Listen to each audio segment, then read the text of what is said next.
Brīdinājumu par apdraudējumu gaisa telpā daugavpilieši saņēma pirmo reizi. Pilsētnieki to uztvēra dažādi. Ja sadzirdēšu mopēdu gaisā, tad droši vien jutīšos vēl savādāk. Pagaidām tie ir tikai vārdi telefonā. Tu uztrauc tas, ka mājās nezini dzīvoklī, ko darīt. Mums, piemēram, Jaunforštatē, es nezinu tādu novietni, kur aiziet atversmi.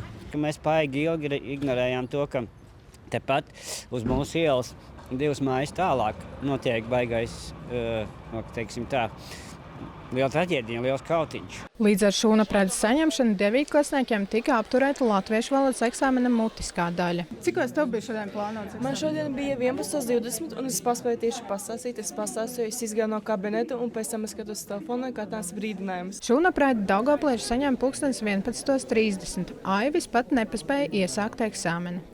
Nezinu, it kā nekas slikta nenotika, man vienkārši vairāk laika būs sagatavoties. Nezinu, man liekas, būs labi, ja es paspēšu vēl šodien nostāstīt. Jā, tas, ka mēs neesam pirmie, deva to kaut kādu labumu mums, ka citiem jau tas notika. Mēs uzzinājām jau pirms šī, kā rīkoties. Tieši vakar arī pa skolu bija e-klasē izsūtīta informācija, kā rīkoties šādās situācijās. Tikmēr daļa vecāku izvēlējušies savus bērnus no skolām izņemt. Iepratim centra vidusskolas durvīm varēja novērot drūzmēšanos. Dēls zvana, atnāc pēc manis. Es uz kurieni? Uz skolu.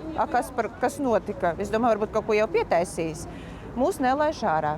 Tikai ar vecākiem. Tāpēc no darba te es blakus strādāju, atskrēju pēc bērna. Ziņu, ka apdraudējums ir noslēdzies, pilsētnieki saņēma neilgi pirms 3. 9. klasnieki varēja turpināt kārtot eksāmenu. Tas esot bijis tikai laika jautājums, kad Daugavpils kārtos savu pirmo šūnapredes eksāmenu. Stratēģiski svarīgi šodien bija nepārtraukta transporta kustība un primārais izglītības iestādes. Tika pieņemts lēmums, tā kā drons bija tālu no Daugavpils pilsētas, viņš tur vairāk pa Kraslavas pusi lidinājās. Cilvēkiem ir jāsaņem pakalpojumi, infrastruktūra ir jāstrādā, kāds brauc pie ārsta, kāds brauc pēc bērniem. Šodienas gadījums arī izgaismojas dezinformācijas ātrumu. Vietējās grupās izskanēja versijas par drona nokrišanu Daugavpilī. Par droniem minēja Jaunforštates apkaimē, par to, ka drons ir redzēts kaut kur pilsētas centrā lidojam virs pilsētas skolas.